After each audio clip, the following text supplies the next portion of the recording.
नमस्कार दोस्तों, मेरा नाम है दीप्ति। आपका मेरे चैनल पर बहुत बहुत स्वागत है। आज मैं आप लोगों के साथ शेयर कर रही हूँ कि अक्षय तृतीया की पूजा में आपको कौन कौन सी सामग्री जरूरी चाहिए।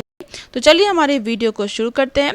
तो सबसे पहले तो हमें यहाँ पर मिट्टी की मटकी चाहिए। आपको अगर मिट्टी की मटकी ना मिले तो आप तांबा पीतल भी ले सकते हैं। और जो पूजा है आप डायरेक्ट ज़मीन पर चौक पूर कर भी कर सकते हैं और पट्टे पर भी कर सकते हैं। पर पट्टे पर अगर आप कर रहे हैं तो आप हल्दी से लीप कर और यहाँ पर अच्छी तरीके से चौक पूर कर आप यहाँ पे स्वास्तिक बनाकर पूजा कर सकते हैं। तो पूरी पूजा विधि मैंने पहले ही आप लोगों के साथ शेयर करी है। अगर आपने वो ना देखी है तो आप मेरे चैनल पर जाकर देख सकते हैं और मैं आई बटन में भी दे दूँगी उसकी लिंक।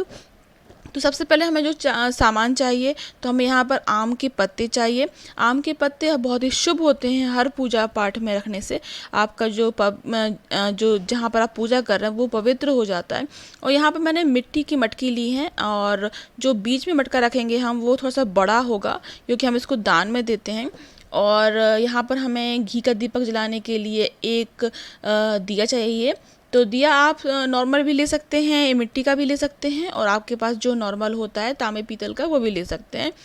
और यहाँ पर हमें चाहिए चने की दाल। जी हाँ, हमारे यहाँ चने की दाल इस पूजा में ज़रूर रखते हैं क्योंकि जो अक्ति की पूजा होती है, अक्षय तृतीया की पूजा होती है, उसमें जो चने की दाल है उसका बहुत ज़्यादा महत्व होता है। चने की दाल को हम लोग सोना भी मानते हैं। जब हम सौसेरा करते हैं तो मैंने आपको पहले ही बताया था, जब हम सोना दान करते हैं तो चने की दाल में ही छोटी सी सोने की चीज़ रखकर हम 1 किलो चने की दाल के साथ देते हैं, तो वो सोना ही मानी जाती है। हमें चाहिए यहाँ पानी, कलश से भरा हुआ पानी हम लेंगे।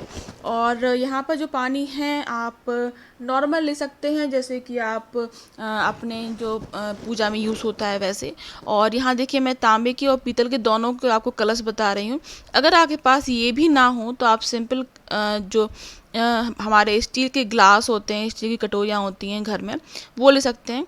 लेकिन हो सके तो नई चीज़ों में है पूजा करना चाहिए। तो अगर आपके पास ना हो तो आप अक्ति के दिन ही, मतलब अक्षय तृतीया के दिन ही नई चीज़ें खरीद सकते हैं और उनमें ही पूजा करें फिर।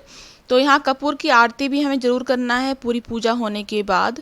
कपूर की आरती करने से बहुत ज़्यादा लाभ मिलता है, अश्वमेघ यज्ञ के बराबर आपको लाभ मिलता है, इसमें पुण्य मिलता है। तो इस तरीके से आप अखंड ज्योत जलाकर भी पूजा कर सकते हैं। जब भी आप पूजा करें कोई भी, तो पूरी पूजा में आपको दिया आपका जलता रहे तो बहुत ही शुभ होता है शुरू से आखिरी तक। और भी उसमें घी तेल डालते रहेंगे अगर आप, तो वो जलता ही रहेगा, अच्छा रहता है वो। राम रक्षा स्तोत्र का या फिर विष्णु सहस्त्र नाम का आपको पाठ भी करना चाहिए इस दिन। बहुत ही शुभ माना जाता है क्योंकि इस दिन विष्णु भगवान और लक्ष्मी माता की पूजा होती है। अक्षय तृतीया के दिन हम सोने की चांदी की पूजा करते हैं, जेवरातों की पूजा करते हैं। और चावल का भी बहुत महत्व होता है क्योंकि चावल जो होती है वो चांदी के स्वरूप मानी जाती है। और धूप दीप तो हमें करना ही होता है हर पूजा में।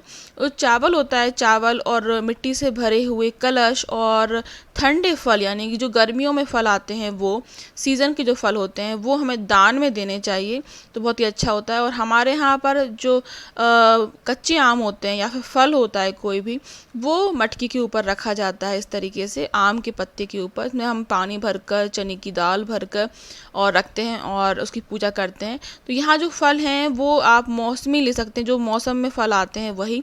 और फिर इनको आप दान में ज़रूर दें, बहुत ही पुण्य मिलता है, बहुत ही लाभ मिलता है इससे। आप किसी भी ज़रूरतमंद को दे सकते हैं या फिर किसी पंडित को दे सकते हैं या फिर अपने आस पड़ोस में किसी कन्या को या सुहागन स्त्री को भी दे सकते हैं। इस दिन दान पुण्य का बहुत ज़्यादा महत्व होता है। नारियल भी जो होता है, श्रीफल होता है, वो हमें रखना चाहिए। और मैं बताती हूँ कि आपको सोने चांदी में क्या सामान रखना चाहिए।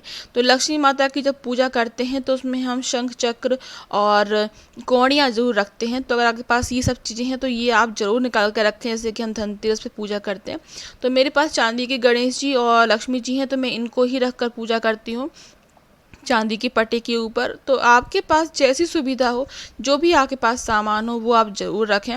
लक्ष्मी माता बहुत ज़्यादा प्रसन्न होती हैं जब कौड़ियों की पूजा होती है और सिक्कों की पूजा होती है।